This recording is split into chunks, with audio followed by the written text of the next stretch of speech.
big budget announcement for 2024 fiscal year. There have been quite some surprises, keeping in mind that there was a lot of expectation that it is going to be a populist budget. But the government of India has not succumbed to this temptation of putting this out. Joining me on the telecast right now is Mr. Pawan Chaudhary. He is the chairperson of the MTAI Medical Technology Association of India. He is the managing director of Wygon India. Mr. Chaudhary, quickly first, an overall view that you see of budget 2024. How do you react to it? Well, I feel that it is it's a very continuation-oriented budget.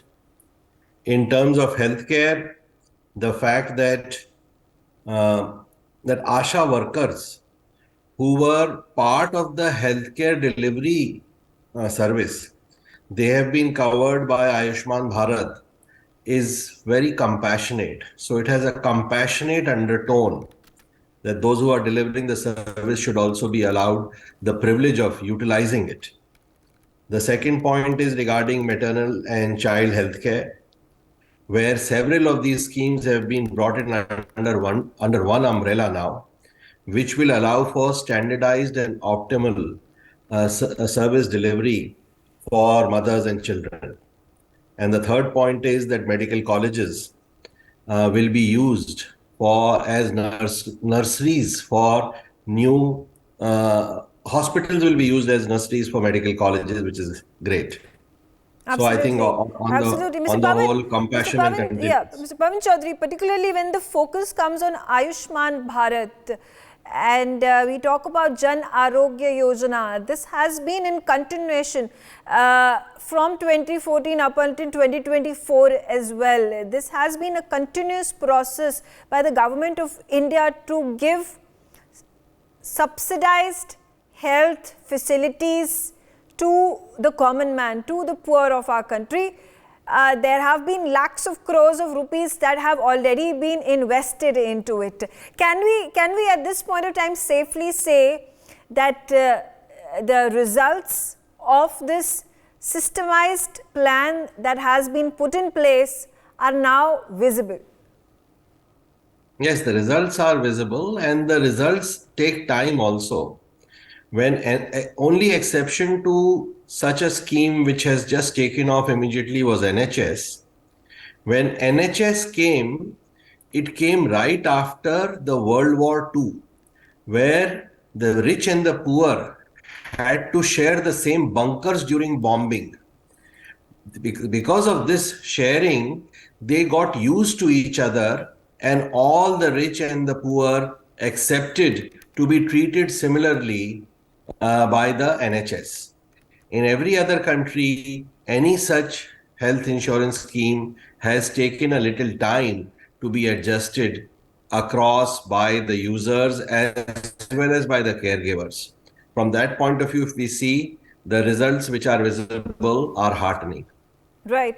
You know, the overall picture of Viksit Bharat, of the aim of the government of India to build India into a developed economy by 2047.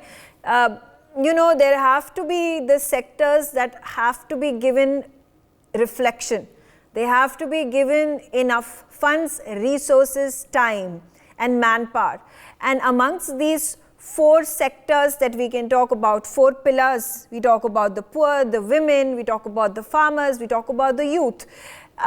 One common thread amongst several others is healthcare. Now, until and unless there is proper healthcare that is provided to the countrymen, the country cannot progress. And that had been the foundation of creating this scheme, Ayushman Bharat Jan Arogya Yojana. Now, how can private health entities work in conjunction with the government of India in taking forward the idea of a healthy India? So private healthcare can really help in the innovative side of healthcare. It can also bring in the capital which is scarce. And these are two main areas, the R&D piece as well as the capital piece, in which private healthcare can contribute. Okay. And regarding your point of Viksit Bharat, I know that it is because of health and education. These are two very important pillars. And another important pillar is defense. Because if vikas happens, development happens, but it cannot be defended against aggression, it is of no use, because after some time you lose whatever you've gained. Right. And from that point of view, also, this is a very balanced budget. Okay. Not only will we develop, we will also protect the development. I'm also being joined by SP Sharma, Chief Economist. SP Sharma, quickly, I get a response from you. What had been your anticipation for the budget? Has it met your expectations? How do you react to Budget 2024? Yes, Megha, this is a great promise of progress, and this budget is giving the reflection of a developed economy by 2047. As government has focused rightly on the Yuva, women, and poor and Kisan. So all these four pillars are going to help the economy to become more and more strong and sustainable in the coming times. And the major thing that we have improved a lot, and that is a surprise also, that fiscal deficit has been improved from 5.9 to 5.8, and for the next year the target is 5.1. So this will attract a lot of investment chunks from the foreign markets, as we are already very good in the FDI inflows, and we have already attracted $74 billion 1 year ago, and before that it was $84 billion. So with this improvement in the fiscal deficit, we are going to become a $100 billion FDI economy in the next very few years. So this will provide a great trajectory to the Indian economy and attract a lot of investments. The 1 lakh crore corpus, Mr. Sharma, that has been allocated for research and innovation with a 50-year tax-free loan, a 50-year interest-free loan that has been provided. There is no interest, minimum or zero interest, that has also been announced by the government. How is this going to impact our economy? Yes, I was supposed to come on that because this is a great development, and this will give a breakthrough to the industry segment, because without innovation we can't move forward with a lot of competitiveness in the international market. So this will enhance the competitiveness and innovation in the factories.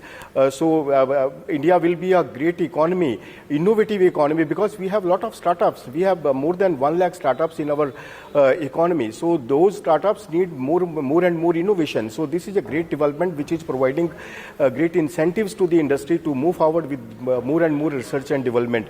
And this will enhance the amount of research and development in our GDP and our capacity building for the indigenous capacities, like we have a lot of defense manufacturing, and we want to become a manufacturing hub in the coming times.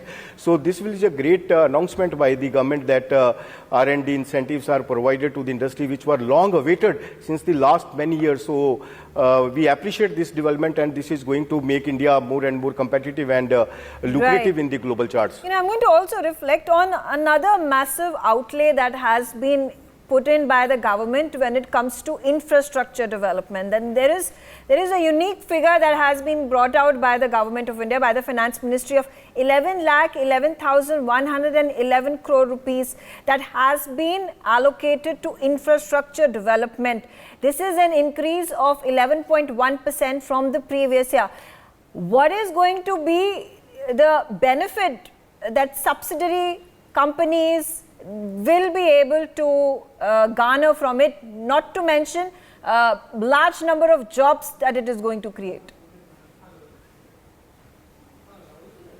Yes, Megha, that is again a very good development, because we increased our infra cap from 3-4 lakh crore to then 7-8, then last year it was 10 lakh crore. On this high number, government is again giving a great growth to this infrastructure development and government capex.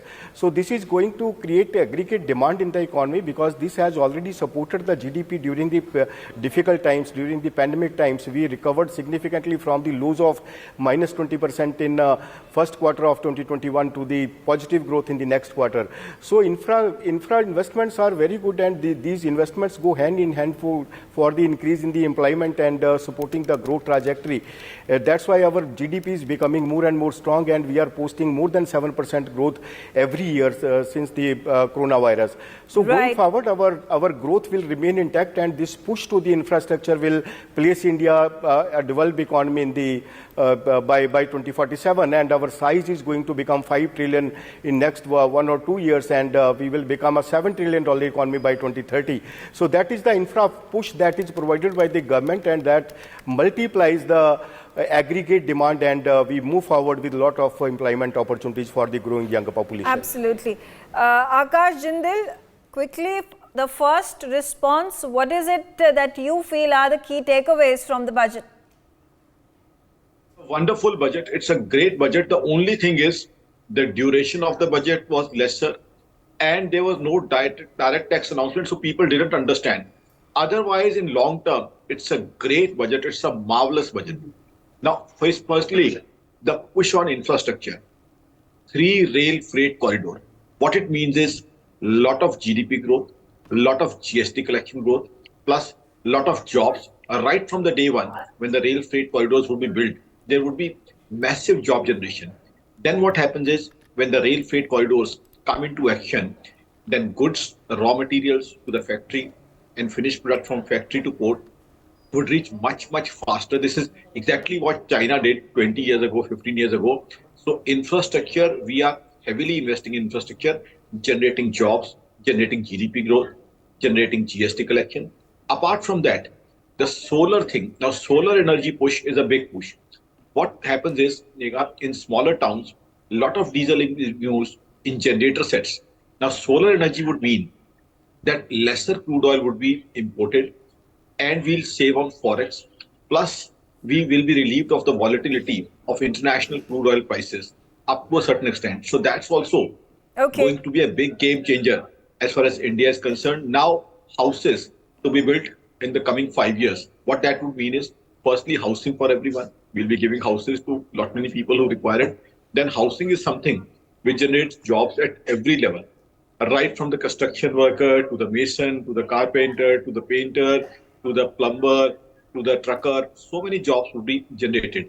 Then ease of doing business. The biggest takeaway from this budget is the income tax old piled up cases. Now that is practically what ease of doing business means, because I know how difficult it is to chase old courses, plus a lot of manpower and income taxes being utilized on that.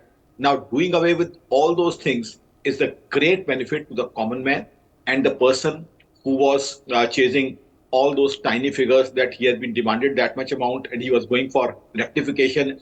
So much of manpower was being wasted of income tax, plus individual also had to go around in circles. So that is something which actually practically exhibits ease of doing business. That is ease of doing business, which Modi government is known for. I would like to get a response from you. What is your reaction? Because there was quite the sentiment that was playing around in anticipation of the budget, that it is likely to be a populist budget in wake of the upcoming election. But the government has not yielded to it. It has ensured that structural reforms continue to be the focus of the budget. It has ensured that the key sectors and the schemes, particularly Awas Yojana, Ayushman Bharat, we speak about road infrastructure, they are the ones which are the important pillars of developing our economy and ensuring there is overall parallel growth of the poorer sector of our economy. And they have not reduced this budget to providing sops to the people. Megha, thanks for asking this wonderful and lovely question. I have been waiting for this question since the budget has been announced. I think this government is on long-term schemes. I'll take you back to demonetization days, when people were asking, would demonetization yield any results? Would demonetization India start actually doing online transactions? Would India become more tax compliant? Now see, we are seeing how many income tax returns have increased, how much tax collection has increased.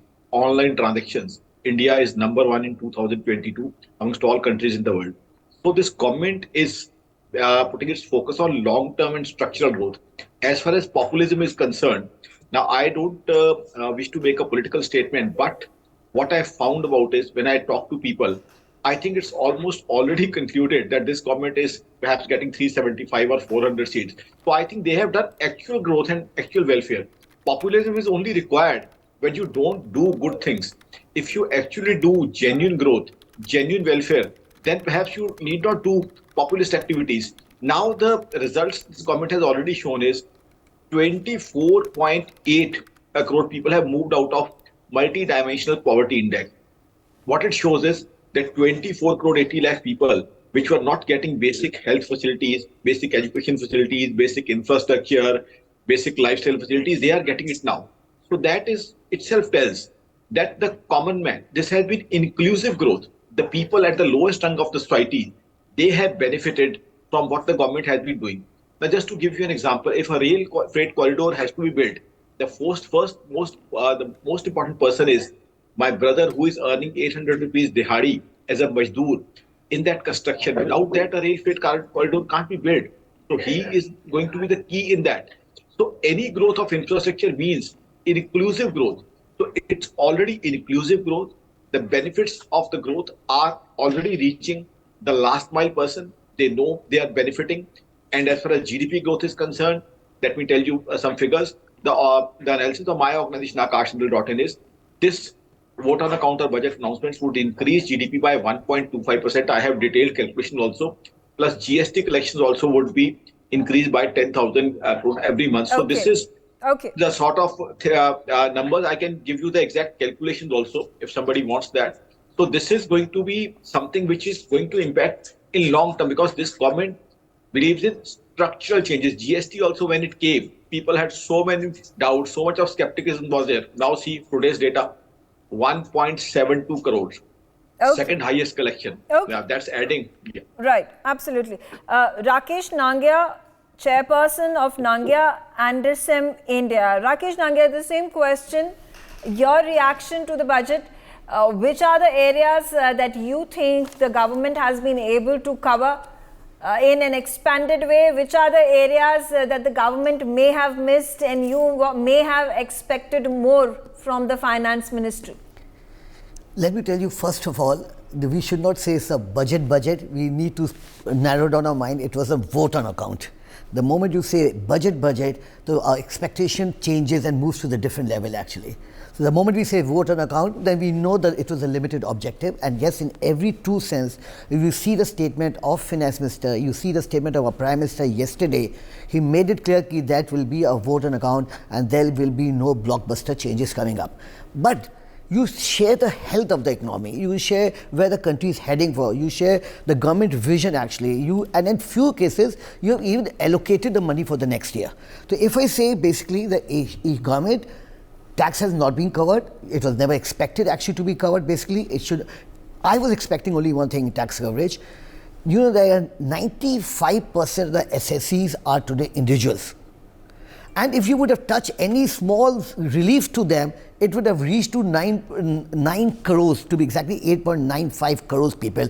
That could have been touched, something where there could have been a rahat milti for the people as individuals, salary owners who are getting a lower income basically. So that is an area which I believe has been missed, could have been done it. But government in the wisdom would have decided not to do it, that's because it's government prerogative anyway. Okay. Now, something so this is something which, in my opinion, the government missed it actually, could have been done basically. And right, since it's a policy, future policy, forecast, direction basically which the government wants to do it, and that they have laid out a foundation, clarity, direction, which they have given in this budget actually. Okay. Also, you know, I'm going to speak about the next step that the government has taken in structural reform. We've seen there have been allocations worth lakhs and crores of rupees in the past budgets when it comes to a number of schemes. But while we are talking about the basics that need to be sorted, roti, kapda, makan, there is also parallelly development push that has been put by the government, and this comes in the form of the innovation and research corpus of 1 lakh crore rupees that have been sanctioned, that has been allocated. How is this going to help develop our economy? So, one, we need to see, when we talk about structural reform, you have to see holistically the complete part of the economy, not limited to innovation, which you mentioned, which I'm just going to add it actually. If you see the layout, outlay has increased by 10-11%, 11 lakh crore infrastructure. See, let's break it down basically. You see what has happened to railways. The entire railways in India is heading for complete transformation actually. You see the number of trains, the speed of the trains, and everything is going for stations revamping. It's going for complete revamp. That's a change, structural change. Aviation industry, complete change. With it was mentioned by the FM, you have ordered 1,000 planes. It could be one of the highest order ever in the world by any country to be given basically, which could be worth more than $1,000 billion. So this is a structural change. Every week or every 10 days, there's one new airport coming to India. That is a structural change basically. Yeah. You see the highways which have changed. Just rewind yourself, just for 2, 3, 4 years, see. Everywhere a visible change in the roads is visible to us actually. The power scene, visible to the country sector. Non-conventional energy, visible in the country. These are structural changes that have been brought. Ports, complete revamp. Logistics, warehousing, structural changes. So there is a massive outlay which has gone basically. It is continuously going on. It will continue to exceed, because to reach to the Amrit Kal or reach to 2047 Viksit Bharat, you need to continue spending and have a comparable infrastructure. Yes, that's happening parallelly. Yes, yeah. There needs to be a development when it comes to infrastructure to attract FDI, FIIs, to build the manufacturing hub, cut down on logistic costs, cut down on time. Yes. When there is logistics that are being carried from one place to another. Yes. But at the same time, I'm talking about a futuristic India. I'm talking about when you want to build self-reliant Make in India Bharat, when you want to build self-reliant defense sector in our country.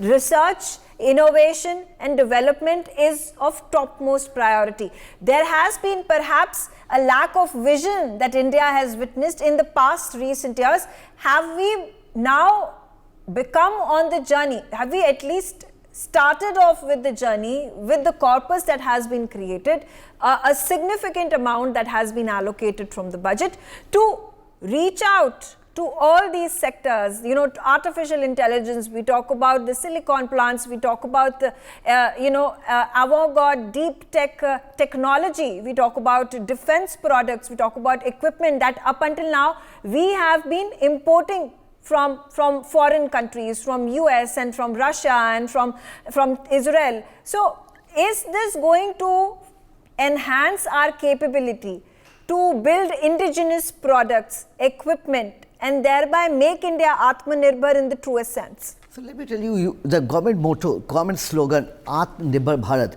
Now let's go down to the reality of it. Ground root reality. Has it changed manufacturing in India? Has it increased the share of manufacturing in India? Has the government efforts been enough to make India a truly manufacturing destination? In every sense, I must say it is yes, basically. You see the government impetus on manufacturing. Government very clearly decided that we need to introduce a scheme of incentive to have a China One policy basically. As an alternative destination, we introduced PLI. The total money that was allocated were a couple of lakhs crore basically in PLI for next 3 to 5 years. This will change the direction of manufacturing, and this will see how it makes a foundation stronger in the manufacturing sector coming up like that. Defense, I must tell you defense, I'm quite updated on that. The government is manufacturing 50 to 60% defense in India today. The equipments are being manufactured. 60%. We always thought we are importing everything. No, this is not true. And you'll find India to be a self-reliant in defense within next 2, 3, 4, next 5, 7 years time. That's a remarkable change in the defense sector. I've just added, you mentioned about the new age businesses. Take the case of semiconductor. Government has introduced PLI semiconductor. 2028, it is rolling down. Yesterday, there was a big article in newspaper. Government knows that we are totally dependent on China semiconductor, 80 to 95%. They're finding an alternative. Government is aware of it. Hydrogen, coming up, aqua energy coming up, wind energy today coming up. These are all new age innovation business. And to add power to that, to give strength to that, delta and leverage to that, you started having innovation. You cannot progress till you don't have a research and development. And research and development, you need innovation, you need finance facility to be given to such innovators. Do you at this point of time see a palpable difference in the shift that the Indian economy has made or is in the transition of making from the last decade up to the next decade? Are we at a pivot, a turning point where India becoming the 5th largest economy and looking to aim at becoming the 3rd largest economy, the 7 trillion GDP mark, $7 trillion GDP mark? We talk about how we are going to grow at 7% GDP. How is this going to be implemented, executed in real terms? See, proof of pudding is eating. Let's rewind 3, 4, 5 years back. See what has been the growth rate in the country is concerned. Even today, we are the fastest, largest growing company in the world today, even today. And when we talk about today, we have become the 5th largest. You rewind those 20 years back, you would have been 100 backward country in the world. Today, you are just 5th. Let's rewind each person's life. How much lifestyle, quality of life, prosperity, income has happened in India in previous 3 to 5 years. The development, the growth, the quality of life, the medical facilities, the infrastructure, complete change has taken place in the country, and you is the first time, I can tell you one thing, we are as a pride Indian, we are proud as to be an Indian, you are recognized, you are respected, you have a voice in the world today basically. It doesn't happen otherwise. It is only because you are a progressive country. You are heading towards a 7 trillion economy in just next 6-7 years. Among the poorest country in the world. Today you are the 3rd largest economy in the world. What bigger change of 3rd largest in the world? What more we want actually? And the policies continues like that. The direction continues from the government in that direction to become a strong economy. The conviction of the government, the outlay of the government, the formalization of the economy, the formalization of digitization of the economy. This all is contributing to that. The youth is contributing to that. Median age is 28, 29 age is contributing to that. The aspirations are changing to that. I can tell you if you count these things, you will have 100 plus tick box. There will be some shortcomings. We don't have a magic wand. Okay. Are we heading? Answer is yes. Okay, all right. I'm going to again come back to Mr. Pawan Chaudhary and quickly a response from you, Mr. Pawan, about India's growth trajectory. Are we on the right path? Are we at this point of time parallelly building an economy that is a force to be reckoned with by the rest of the world while also bringing the per capita income of our countrymen at par? So right now our per capita income is below 120th in terms of nations. We must be the 126th in per capita, but the per capita is growing. And a very good question which you asked was that this budget is not economically populist, and I'm very happy about that. Yes, it is not economically populist, which suggests that we are on the right track and we do not want to dilute any economic progress which we are making. On a lighter note, cultural populism might itself be enough for this government to come back along with its performance. The performance of the government is clearly there. So as far as Viksit Bharat or developed nation is concerned, we are on that path and it is a long time. At the same time, we should not pop the champagne just now. Okay. We should keep our shoulder to the wheels, and I'm sure we will get there. The trajectory is very positive and I compliment the government on it. Absolutely. Joining me on the telecast right now is Dilip Omen. He is the CEO of ArcelorMittal Nippon Steel. He's also the president of the Indian Steel Association. Mr. Omen, good to have you on the telecast. Of course, your first reaction after you heard the budget. Thank you very much for having me on your channel. It's an interim budget, and therefore it was meant to be this way. I think it shows fiscal prudence, fiscal discipline, the fact that the fiscal deficit is being controlled to 5.1%. It's a very good indicator of stability of the economy. Yes, there is a 11.1% increase in the infrastructure spend. But when you, this is with respect to last year's budget, but when you compare it with what is likely to be spent, which is about 9.5 lakh crore, then it is actually a 17% jump. And as you know, any spend on the infrastructure has a direct impact on the steel consumption, and therefore the steel industry will benefit from this move. Right. And Absolutely. also Yeah. and also, you know, there is and there is a focus on housing for the people who are not so privileged. There is solar house rooftop solar panels being installed. All this entails steel consumption. For more such videos, subscribe to the NewsX YouTube channel, hit the bell icon.